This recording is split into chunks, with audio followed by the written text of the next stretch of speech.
دعوت media YouTube channel, محبت کا پیغام، انسانیت کے نام۔ نحمدہ ونصلی علی رسولہ الکریم، اما بعد۔ اعوذ باللہ من الشیطان الرجیم، بسم اللہ الرحمن الرحیم۔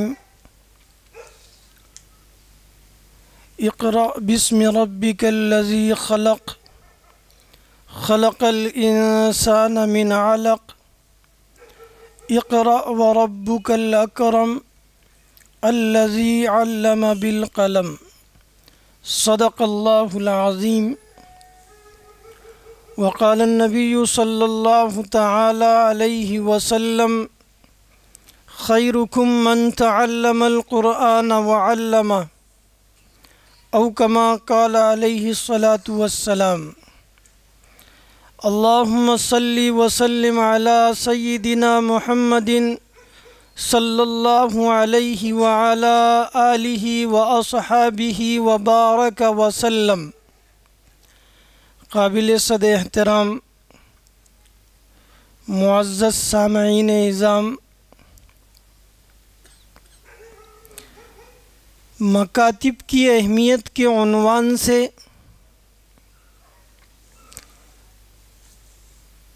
یہ عرفانی اور روحانی اور ایمانی اجلاس دوبارہ منعقد کیا گیا ہے۔ مکتب خالد بن ولید شیگاؤں کے حضرات اساتذہ کرام، حضرت مولانا رحمت اللہ صاحب اشاعتی، امام و خطیب جامع مسجد شیگاؤں، حضرت مولانا عبدالرشید صاحب ندوی حفظہ اللہ تعالی، اور حضرت مولانا عبدالمتین صاحب اشاعتی سلمہ اللہ تعالی، اس مکتب کے موقر اساتذہ اعظام ہیں، اور ان کی فکر یہ رہی کہ مکتب میں پڑھنے والے طلباء کے جو سرپرستان اور ذمہ داران ہیں، ان کے سامنے مکتب کی تعلیم کی اہمیت کے عنوان پر کچھ ضروری تربیتی باتیں آ جائے۔ اس لیے اس اجتماع کو دوبارہ منعقد کیا گیا ہے، اور اس میں فکر رہی عارف باللہ الحاج سید احمد صاحب حفظہ اللہ تعالی کی اس اجتماع کو دوبارہ منعقد کرانے کے لیے اللہ تبارک و تعالی اسے بے حد قبول فرمائے، ہمارے لیے، علاقے کے لیے اور پوری امت مسلمہ کے لیے اللہ تبارک و تعالی گمراہیوں کے ختم ہونے، جہالت کی اندھیریوں کے مٹنے اور قرآن اور دین کے علوم کی اشاعت کا ذریعہ اور وسیلہ بنائے، آمین۔ میرے بھائیوں، یہ جو مکاتب کا سلسلہ ہمارے بزرگوں نے قائم کیا ہے، یہ ہماری دینی اور ایمانی ضرورت کے لیے بہت ہی اہم ترین سلسلہ ہے۔ انگریزوں کا جب اس ملک کے اوپر تسلط ہوا اور انہوں نے اپنی ناپاک کوششوں سے دین اور اسلام کو مٹانے کے لیے ساری کوششیں کر ڈالی، قرآن کریم کے نسخوں کو جلایا گیا، حضرات علماء کرام رحمہم اللہ کو پھانسی کے پھندوں پر لٹکایا گیا،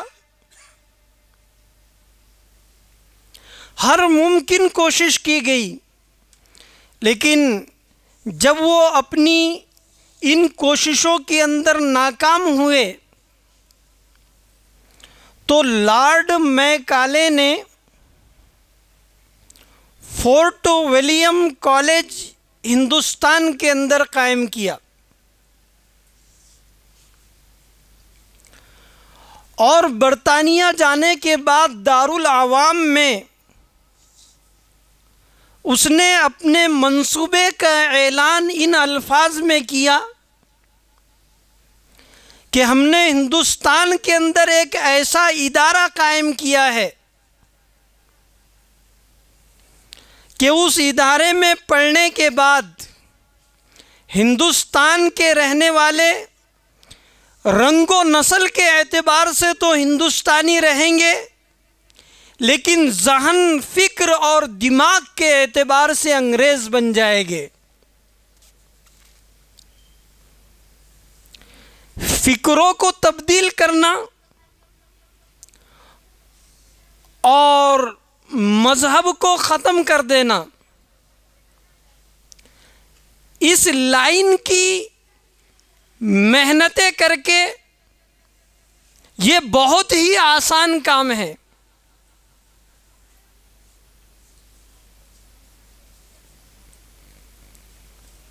لیکن قربان جائیے ہمارے حضرات اکابر علماء کرام رحمہم اللہ کی قربانیوں کے اوپر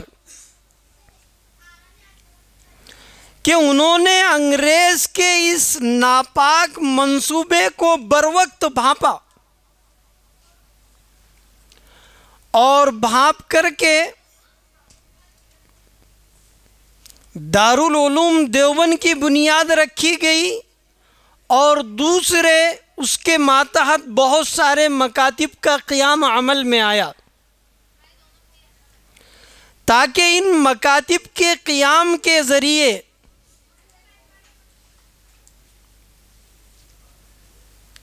یہاں کے رہنے والے مسلمانوں کے دین اور ایمان کی حفاظت کا فریضہ انجام دیا جا سکے۔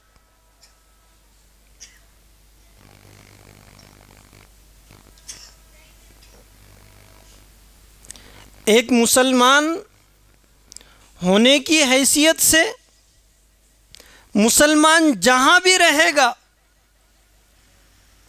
وہ تین چیزوں کی فکر ضرور کرے گا: عبادت کے لیے مسجد یا عبادت خانے کا انتظام، بچوں کی تعلیم و تربیت کے لیے مکتب اور مدرسے کا نظام، اور مرحومین کو دفنانے کے لیے قبرستان کا انتظام۔ حضرت عبداللہ ابن عمر رضی اللہ تعالی عنہما فرماتے ہیں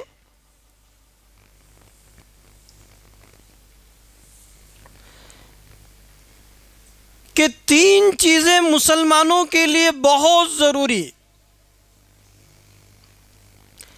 اسلامی حکومت میں امیر کا ہونا، دوسرے قرآن کریم کی تعلیم کو عام کرنا، شائع کرنا اور اسے پھیلانا، اور تیسرے اپنے بچوں کی تعلیم اور تربیت کے لیے اچھے معلم کو مقرر کرنا۔ حضرات صحابہ کرام رضوان اللہ تعالی علیہم اجمعین دنیا کے جن بھی علاقوں میں گئے، جن بھی خطوں میں گئے، وہاں پر انہوں نے امارت کے نظام کو قائم کیا۔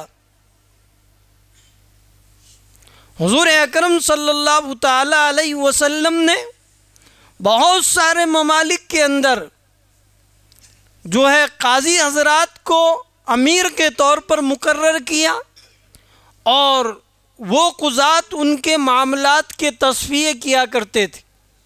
قربان جائیے ہمارے اس ملک کے اندر بھی ہمارے اکابر کی فکروں کے نتیجے میں الحمدللہ یہ نظام قائم ہے۔ آل انڈیا مسلم پرسنل لا بورڈ کے زیر اہتمام صرف مہاراشٹر میں 40 دارالقضاء ہے۔ دارالقضاء کیا ہے؟ یہ عمارت شرعیہ ہے، یہاں سے احکامی امور کا نفاذ عمل میں لایا جاتا ہے۔ یہ بہت بڑا فریضہ ہے جو اللہ تبارک و تعالیٰ نے ان اکابر کی فکروں سے ہمارے لیے اس ملک میں آسان ترین بنا دیا۔ دوسرے ہے قرآن کریم کی تعلیم کو عام کرنا، اسے پھیلانا. یہ بہت اہم کام. شیخ الہند حضرت مولانا محمود الحسن دیوبندی رحمۃ اللہ علیہ 4 سال مالٹا کی جیل میں رہے،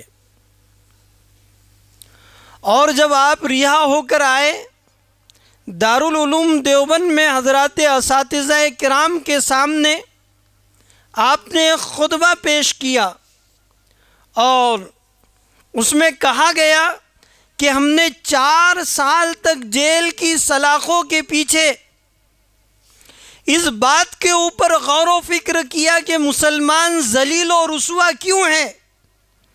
تو اللہ تبارک و تعالیٰ نے ہمارے دل میں یہ بات ڈالی کہ مسلمانوں نے قرآن کریم کی تعلیم کو، اس پر عمل کو، اس کی نشر و اشاعت کو چھوڑ دیا، اور آپسی اختلافات، انتشارات، لڑائیوں، نزاعات اور جھگڑوں کے شکار ہو گئے، اس لیے ذلیل و رسوا ہو رہے ہیں.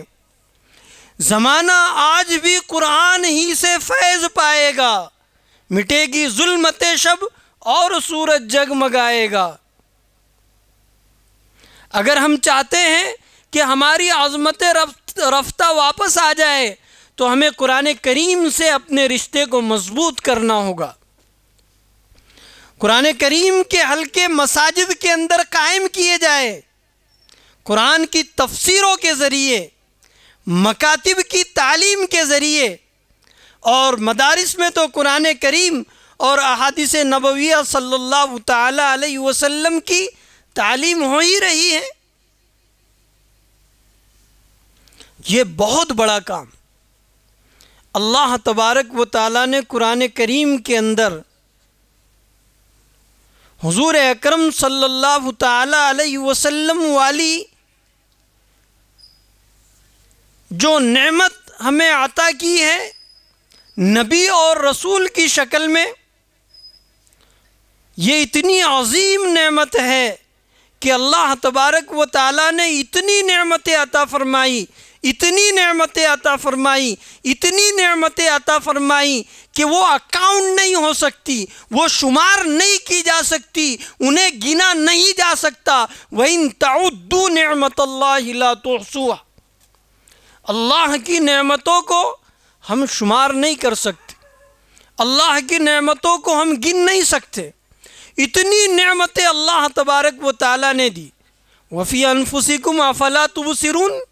تم اپنی ذات کے اندر ہی غور نہیں کر لیتے.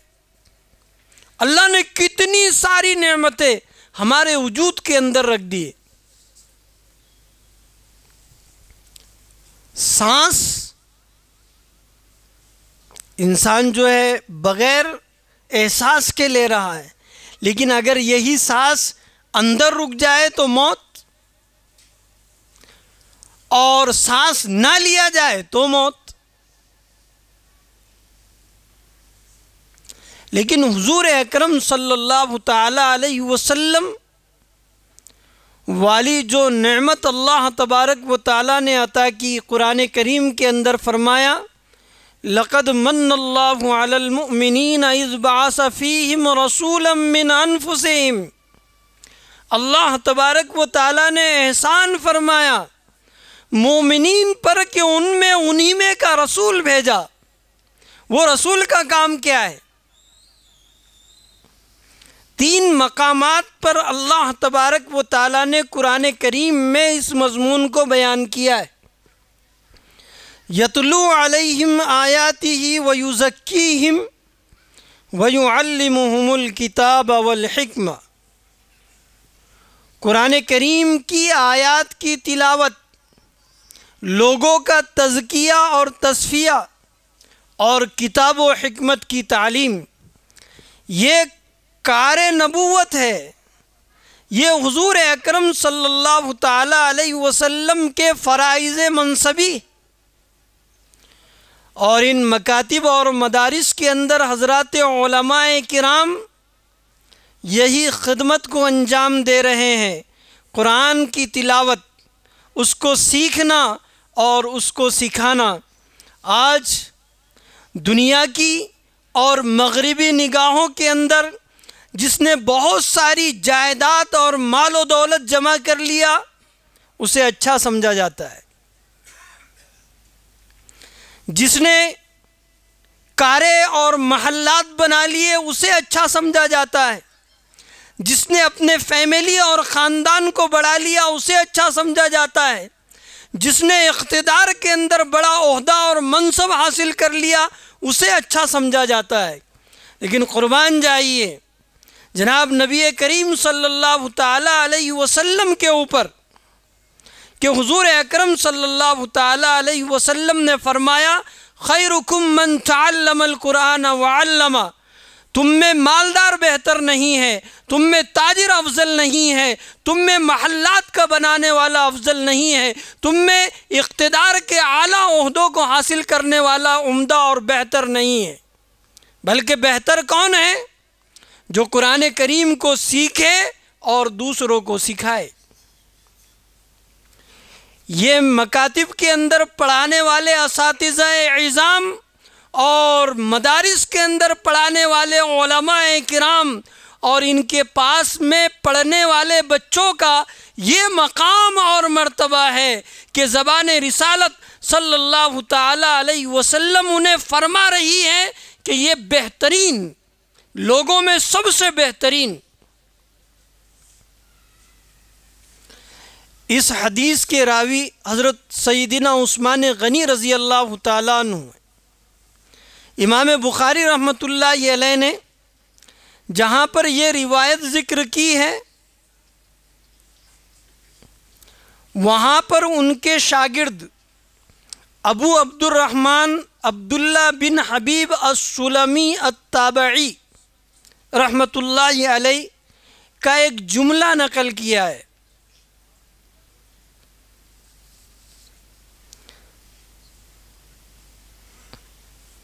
کہ اس حدیث مبارکہ نے مجھے یہاں پر بٹھا کر کے رکھا ہے، فَهَذَا الَّذِي أَقْعَدَنِي هَذَا الْمَقْعَدَ۔ علم و فضل کے اندر بے نظیر اور بے مثال تھے، لیکن حضور اکرم صلی اللہ تعالی علیہ وسلم کی اس حدیث کی وجہ سے پوری زندگی بچوں کو پڑھنے اور پڑھانے کے اندر گزار دی،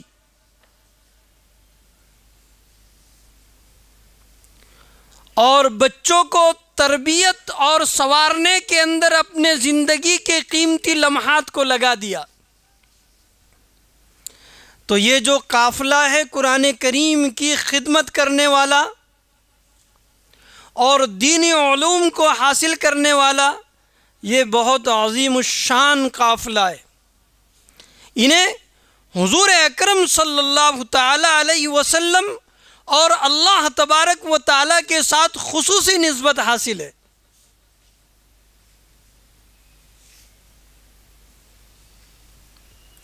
حدیث کے اندر حضرت انس بن مالک رضی اللہ تعالیٰ عنہ کی روایت میں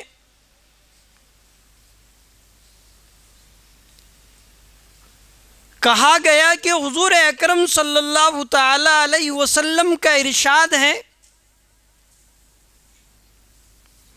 کہ لوگوں میں بعض لوگ اللہ کے اہل اور ولی ہوتے ہیں۔ قیل من اہل اللہ فیہم، پوچھا گیا کہ ان میں اہل اللہ کون ہیں؟ حضور اکرم صلی اللہ تعالی علیہ وسلم نے فرمایا اہل القرآن ہم اہل اللہ وخاصتہ، قرآن کریم کی خدمت کرنے والے، پڑھنے پڑھانے والے، یہ اللہ والے اور اللہ کے خصوصی لوگ ہیں۔ قرآن کریم کے اندر اللہ تبارک و تعالی فرماتے ہیں وَلَكِنْ كُونُوا رَبَّانِيِّينَ بِمَا كُنْتُمْ تُعَلِّمُونَ الْكِتَابَ وَبِمَا كُنْتُمْ تَدْرُسُونَ، تم لوگ اللہ کے کتاب کی تعلیم دیتے ہو اور اس کتاب کو پڑھاتے ہو، لہذا تم اللہ والے بن جاؤ۔ جو قرآن کریم کی خدمت کے اندر لگا ہوا ہے، خواہ وہ مکتب کے اندر قرآن کریم کی خدمت انجام دے رہا ہو یا مدرسے کے اندر قرآن کریم کی خدمت انجام دے رہا ہو، وہ عالم ربانی ہے۔ عالم ربانی کے سلسلے میں بہت سارے اقوال ہیں۔ ایک قول یہ ہے الذی یعلم الصغار قبل الکبار، جو چھوٹے بچوں کو پڑھائے انہیں بڑا ہونے سے پہلے، وہ عالم ربانی۔ میاں جی نور محمد جھنجھانوی رحمۃ اللہ علیہ بہت بلند پایا اور صاحب نسبت بزرگ گزرے۔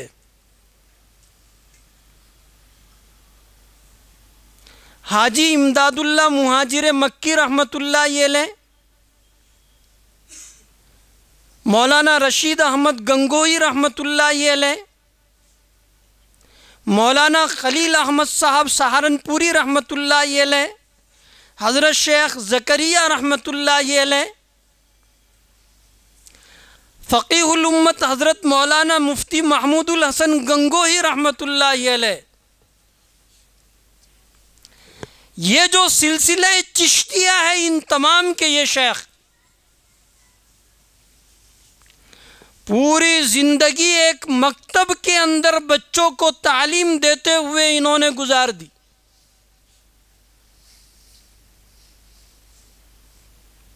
آج بھی ان کی قبر سے انوار و برکات کی بارش ہوتی۔ حدیث کے اندر حضور اکرم صلی اللہ تعالی علیہ وسلم نے فرمایا مجتمع قوم فی بیت من بیوت اللہ، کوئی قوم اللہ کے گھروں میں سے کسی گھر میں جمع ہوتی ہے، مکتب اللہ کا گھر ہے، مسجد اللہ کا گھر ہے، مدرسہ اللہ کا گھر ہے، خانقاہ اللہ کا گھر ہے، عبادت خانہ اللہ کا گھر ہے۔ یتلون کتاب اللہ ویتدارسونہ بینہم،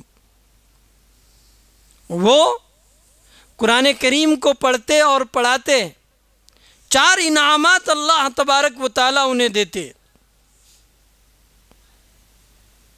نزلت علیہم السکینہ، سکینہ کا ان کے اوپر نزول ہوتا ہے، وغشیتہم الرحمہ، اور رحمت انہیں ڈھانپ لیتی ہے، وحفتہم الملائکہ، اور ملائکہ انہیں گھیر لیتے ہیں، اور چوتھا انعام وذکرہم اللہ فی من عندہ، اللہ تبارک و تعالی ان کا تذکرہ اپنے پاس فرشتوں میں فرماتے۔ یہ ان مکاتب کے اندر اور مدارس کے اندر پڑھنے پڑھانے والوں کا مقام اور مرتبہ ہے۔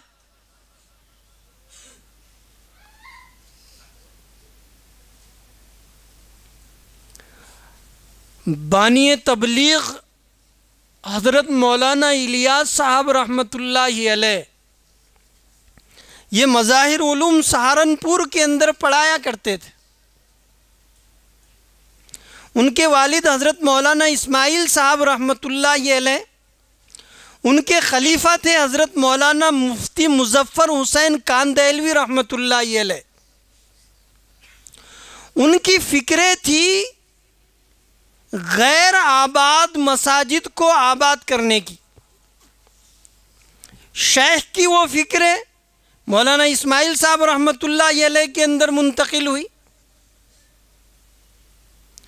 اور انہوں نے مرکز نظام الدین بنگلے والی مسجد کو اپنا ٹھکانہ بنایا اور کام شروع کیا۔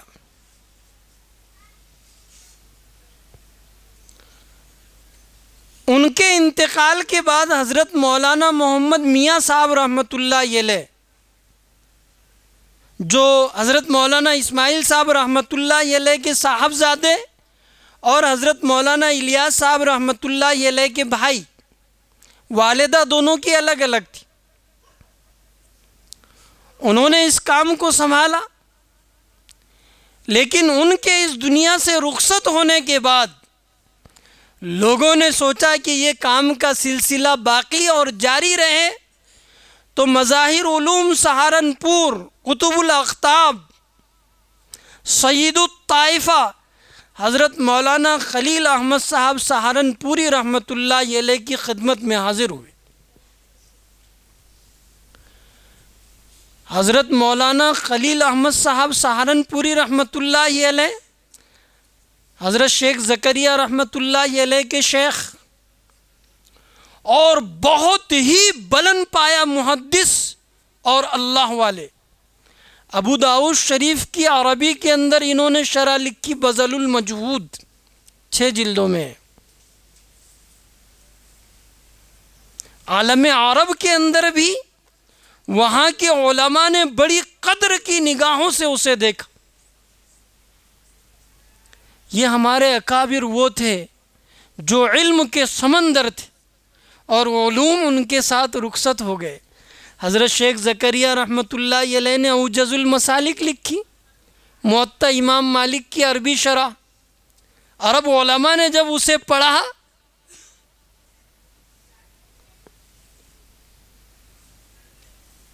تو کہا کہ اگر یہ اپنے آپ کو حنفی نہیں لکھتے تو ہم انہیں مالکی ہی سمجھتے۔ فقہ مالکی کے اتنی جزئیات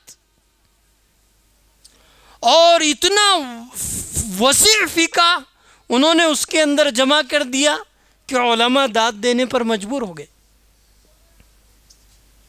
یہ علوم اور فیضان اللہ تبارک و تعالیٰ نے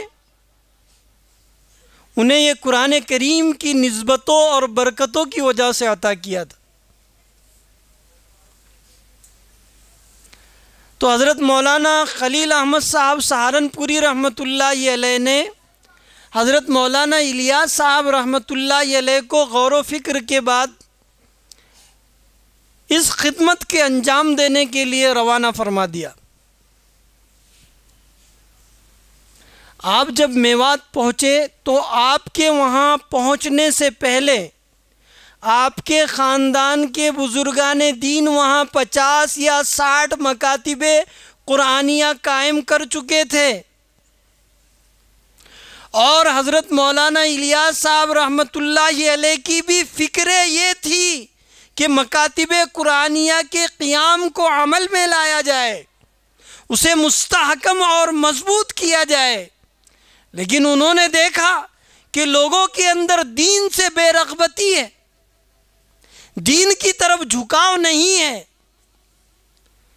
تو پھر انہوں نے سوچا کہ پہلے تو یہ لوگوں کو جو ہے دین کی طرف راغب اور مائل کرنا پڑے گا۔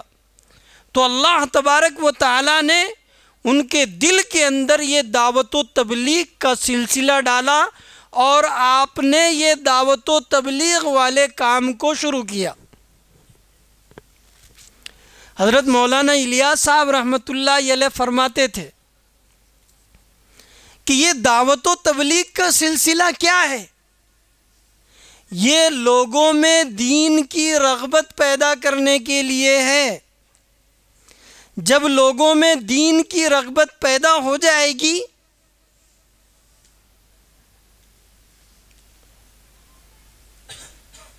تو دین کے دوسرے شعبے بھی زندہ ہوں گے۔ تو میرے بھائیوں، یہ دعوت و تبلیغ کا جو سلسلہ ہے وہ پورے دین کے حصول کے لیے ہے اور پورے دین کے علوم پر اور اس کے شعبہ جات پر عمل کے لیے۔ دین کے بہت سارے شعبہ جات، سب سے پہلے ایمانیات، نمبر 2 عبادات، نمبر 3 معاملات، نمبر 4 معاشرت، نمبر 5 اخلاقیات، نمبر 6 آداب، نمبر 7 سیاست، یہ سب دین کے شعبے۔ ہم عقیدے کے اعتبار سے پختہ ہو، عبادات ہماری مضبوط ہو، ہمارے معاملات کو دیکھ کر لوگ اسلام میں داخل ہونے والے بن جائے، ہماری معاشرت سے رسوم و رواج کا خاتمہ ہو جائے اور اعلیٰ درجے کے اخلاق ہمارے اندر پیدا ہو جائے، یہ دین کے شعبہ جات کا تقاضا ہے۔ اس لیے میرے بھائیوں، ہمارے بزرگوں نے ہر دور میں، ہر زمانے میں مکاتب کے قیام کے اوپر بہت زور دیا ہے۔ آپ خطہ گجرات کو لے لیجئے، اللہ تبارک و تعالی جزائے خیر عطا فرمائے، وہاں کے اکابر بزرگان دین کو، جنہوں نے پورے خطہ گجرات میں اس نظام کو بہت مضبوطی کے ساتھ قائم کیا۔ میرے بھائیوں، بہت اہم بات آپ نے سنا ہوگا، سیدنا یعقوب علیہ السلام کا جب انتقال ہونے لگا تو انہوں نے اپنے اولاد کو جمع کر کے کیا نصیحت فرمائی؟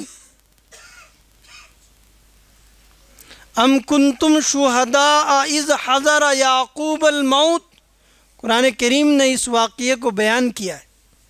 کیا تم لوگ اس وقت موجود تھے جب سیدنا یعقوب علیہ السلام کو موت آنے لگی؟ بچوں کو بلا کر کے پوچھا، ما تعبدون من بعدی، ہم تو ہماری اولاد کے بینک بیلنس کا سوچتے ہیں، ان کی نوکری اور ملازمت کا سوچتے ہیں، ان کے مکان اور ٹھکانوں کا سوچتے ہیں، لیکن یہ اولو العزم پیغمبر، جن کی نسل کے اندر بہت سارے انبیاء کرام علیہم السلام، اولاد کو بلا کر کے پوچھ رہے ہیں، ما تعبدون من بعدی، میرے بعد کس کی عبادت کرو گے؟ وہ تو نبی کے تربیت یافتہ تھے، انہوں نے جواب دیا، نعبد الہک و الہ آبائک ابراہیم و اسماعیل و اسحاق الہ واحدا ونحن لہ مسلمون، ہم آپ کے باپ دادا ابراہیم، اسماعیل اور اسحاق کا جو ایک الہ ہے، جو ایک خالق اور مالک ہے، اسی کی عبادت و پرستش کریں گے اور دین پر اطاعت و فرما برداری کے ساتھ زندگی گزارتے رہیں گے۔ سیدنا ابراہیم خلیل اللہ علیہ السلام، موت کا وقت آیا، بیٹوں کو بلایا اور کیا کہا، ان اللہ اصطفیٰ لکم الدین فلا تموتن الا وانتم مسلمون، اللہ تبارک و تعالی نے تمہارے لیے دین کو منتخب کیا ہے، تمہیں موت نہ آئے مگر اس حال میں کہ تم مسلمان ہو۔ یہ انبیاء کی فکریں ہیں، ایمان اور اسلام کی بقا ان مکاتب اور مدارس سے جڑی ہوئی ہے۔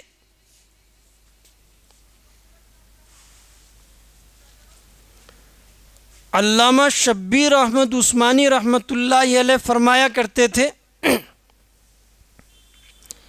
کہ بچہ اگر ناظرہ قرآن کریم پڑھ لے تو وہ کافر نہیں ہو سکتا۔ شیخ الاسلام حضرت مولانا حسین احمد مدنی رحمۃ اللہ علیہ فرماتے تھے کہ اگر مکاتب اور مدارس کے اندر صحیح تعلیم اور تربیت کا نظام قائم ہوگا تو امت کے دین اور ایمان کو باقی رکھنے کے لیے کوئی خطرہ نہیں، اور اگر یہ نظام نہیں ہوگا تو امت گمراہیوں کے اندر مبتلا ہوگی۔ آپ گجراتی مسلمانوں کو دنیا کے نقشے پر سرچ کیجئے، بہت سارے مغربی ممالک جہاں پر حیا اور پردہ دور دور تک نظر نہیں آتا، اور بے حیائی، فحاشی اور عریانیت کے وہ لوگ پوری دنیا کے اندر علم بردار۔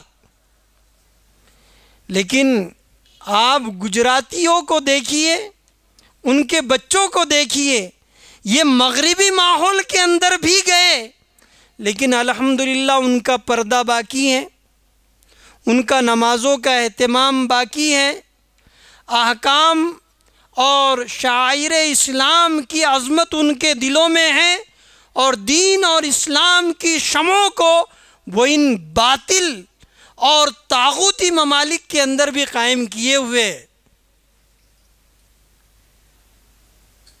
یہ مکاتب کی محنتوں کا خلاصہ ہے۔ مکتب کے اندر بچہ جب آ کر کے پڑھے گا تو الحمدللہ پھر وہ کوئی اسکول کے اندر جائے، کسی مارکیٹ کے اندر جائے، کسی کمپنی اور فیکٹری کے اندر جائے، مغرب زدہ ماحول کے اندر جائیں، اس نے اس مکتب کے اندر آ کر توحید کو سیکھا، رسالت کو سیکھا، قرآن کو سیکھا، دعاؤں کو سیکھا، نبی صلی اللہ تعالی علیہ وسلم کی سیرت کو سیکھا، ماں باپ کے ساتھ حسن سلوک کو سیکھا، پڑوسیوں کے حقوق کی تعلیم اس نے حاصل کی۔ وہ جہاں کہیں بھی جائے گا وہ سچا اور پکا مسلمان رہے گا۔ ماحول اور معاشرت کی ہوائیں اس کے پائے استقامت کے اندر تزلزل پیدا نہیں کرے گی۔ اس لیے میرے بھائیوں، ان مکاتب کی اہمیت کو سمجھو اور اپنے اس مکتب کو گاؤں کے تمام، شہر کے تمام مکاتب کو اور علاقے کے تمام مدارس کو مضبوط اور مستحکم کرنے کے ساتھ ساتھ ہمارے علاقے کے اندر جہاں پر مکاتب کا نظام کمزور ہے اس کی بھی ہم تھوڑی فکریں کریں۔ اللہ تبارک و تعالی جزائے خیر عطا فرمائے۔ ہمارے جمعیت علماء مہاراشٹر کے ذمہ دار حضرت مولانا حلیم اللہ صاحب قاسمی دامت برکاتہم العالیہ کو کہ بمبئی میں رہنے کے باوجود ہمارے علاقے کی فکر کی، اور ہم نے علاقے کا سروے کرا کر رپورٹ دی، اور الحمدللہ 12 جگہ ہماری جمعیت نے ایسی جگہوں پر جہاں بہت زیادہ ضرورت تھی مکاتب کے قیام کی، انہوں نے منظوری دی الحمدللہ۔ لیکن میرے بھائیوں، ابھی ہمارے اطراف و اکناف میں اور بہت ساری ایسی بستیاں اور مقامات جہاں پر اس نظام کو مستحکم اور مضبوط کرنے کی ضرورت۔ اللہ تبارک و تعالی ہمیں اکابر کی ان فکروں کے ساتھ زندگی گزارنے کی توفیق عطا فرمائے۔ اللہ تبارک و تعالی ہمارے اور ہماری نسلوں کے، ہماری ماؤں اور بہنوں کے دین، ایمان اور اسلام کی حفاظت فرمائے۔ ارتداد کی جو لہریں چل رہی ہیں، اللہ تبارک و تعالی پورے امت مسلمہ کی اس سے پوری حفاظت فرمائے۔ آمین۔ وما علینا الا البلاغ۔ دعوت میڈیا یوٹیوب چینل، محبت کا پیغام، انسانیت کے نام۔